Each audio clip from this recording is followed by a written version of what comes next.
Fala galera, mais um ótimo dia para nossa aula de física e a aula de hoje é sobre composição de movimento. A gente já viu recentemente, né, uma composição de movimento, né, no lançamento horizontal e no lançamento oblíquo. A gente viu que, por exemplo, considerando essa bomba lançada por esse avião, eu tenho ela descrevendo uma trajetória parabólica. Por que ela descreve essa trajetória parabólica? Porque ela continua com a mesma velocidade que ela tinha quando estava preso ao avião, só que inicialmente a velocidade na vertical é zero, né? Mas se a gente pegar num outro instante de tempo diferente do inicial, ela tem a componente horizontal e a componente na vertical, onde a velocidade, né, tangente aqui à trajetória é a soma vetorial dessas duas componentes. Se eu pegasse num outro ponto aqui, a componente em x continuaria a mesma, mas a velocidade em y seria maior, porque à medida que o corpo vai caindo, o tempo vai passando, a velocidade vai aumentando, o corpo ele está seguindo na horizontal, mas também caindo em queda livre, né? Um movimento acelerado, a velocidade aumenta com o tempo. Então, esse corpo ele executa essa trajetória parabólica porque ele segue horizontalmente no movimento retilíneo uniforme e simultaneamente caindo em queda livre, tá? A gente vai ver agora o caso específico para o barco, né? Para a gente ver o que a gente chama de velocidade de arrastamento. Se esse barco aqui, né, ele desliga o motor e não fica preso, ancorado a nada, o que iria acontecer com ele? A água arrastaria ele no sentido do rio, no sentido dessa correnteza. Mas vamos supor que ele deseje seguir com o motor ligado também no sentido da correnteza. Ele não teria muito problema, né? Ele seguiria aí em linha reta. Agora, se ele quiser cruzar as margens do rio, né, que nesse sentido aqui perpendicular para sair desse ponto até esse ponto, ele não conseguiria em linha reta, né, seguir de um ponto a outro. Se ele tentasse isso, provavelmente ele seguiria nessa direção.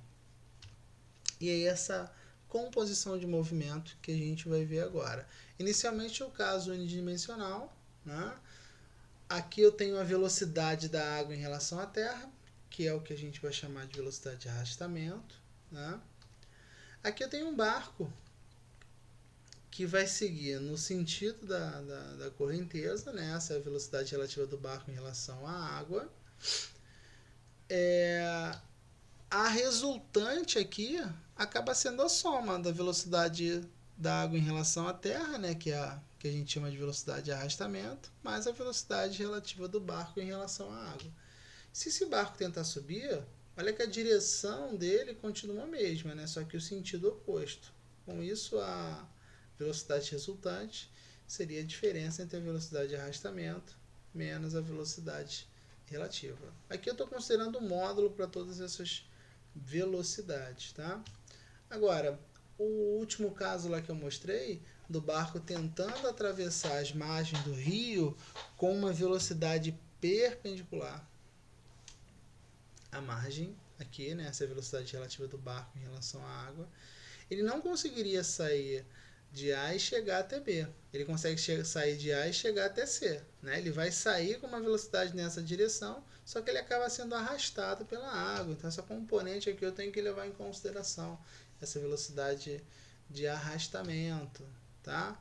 Aplicando aqui a regra do paralelogramo, acaba que essa é a direção e o sentido da velocidade resultante, né? A soma dessas duas componentes. Tá? Vamos ver um exemplo aqui.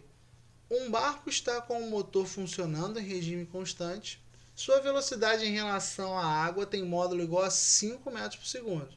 A correnteza do rio movimenta-se em relação às margens com 2 metros por segundo constante. Determine o módulo da velocidade do barco em relação às margens em 3 situações distintas. Na letra A, a gente vai calcular a resultante ele descendo no sentido da água, ele tentando subir rio acima e ele tentando seguir na perpendicular, tentando sair de uma margem a outra. né? Então vamos lá. Do texto eu tenho que o movimento do barco em relação à água ele é de 5 metros por segundo, né? A velocidade de arrastamento, né? A velocidade da água em relação à terra. O movimento da água em relação às margens é um movimento de arrastamento. Aqui é o do barco, tá? E aqui o da água. O movimento do barco em relação às margens é um movimento resultante, é o que a gente vai calcular em cada uma das situações. O barco navega paralelo à correnteza e o seu próprio sentido, e no seu próprio sentido rio abaixo. Então vamos lá. Esse é o sentido do rio, né? Aqui eu tenho o barco que vai se deslocar com uma velocidade relativa na mesma direção e sentido da correnteza, a resultante aqui é a soma dessas componentes, né? Substituindo, a gente tem uma velocidade de 7 metros por segundo. Agora, na letra B, o que a gente tem? O barco navega paralelo à correnteza e em sentido contrário, rio acima. O que a gente tem aqui? Né? A componente da velocidade de arrastamento continua a mesma, só que agora o barco vai subir rio acima. E a gente tem uma componente resultante, que vai ser a diferença entre a velocidade relativa do barco menos a velocidade relativa de arrastamento. E aí a gente vai ter uma velocidade resultante de 3 metros por segundo. O que mudou aqui, a direção continua a mesma dessas duas velocidades, só que o sentido mudou, por isso a diferença. O movimento do barco em relação à água, né? E esses pontos aqui, como a gente já tinha mostrado, permanecem os mesmos. E aqui na letra C, o barco movimenta-se mantendo seu eixo numa direção perpendicular à margem. E aí, é esse caso aqui, né?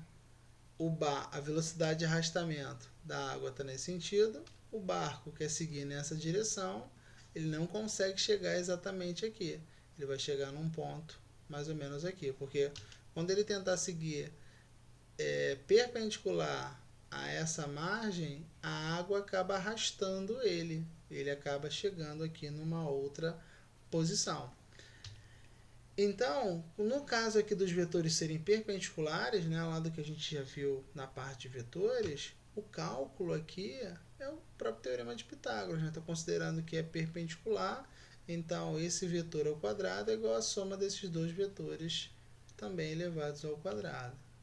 Calculando aqui a velocidade resultante, eu tenho que isso aí vai dar aproximadamente 5,4 metros por segundo. Galera, a gente fica por aqui. Essa foi a aula de composição de movimentos, também uma aula bem curtinha, né? Um tópico bem sucinto. Peguem aí os exercícios da apostila. Se tiverem mais alguma necessidade, acompanhem as aulas ao vivo, né? Dos exercícios. Façam um resumo do conteúdo da apostila. Valeu, gente, e até a próxima.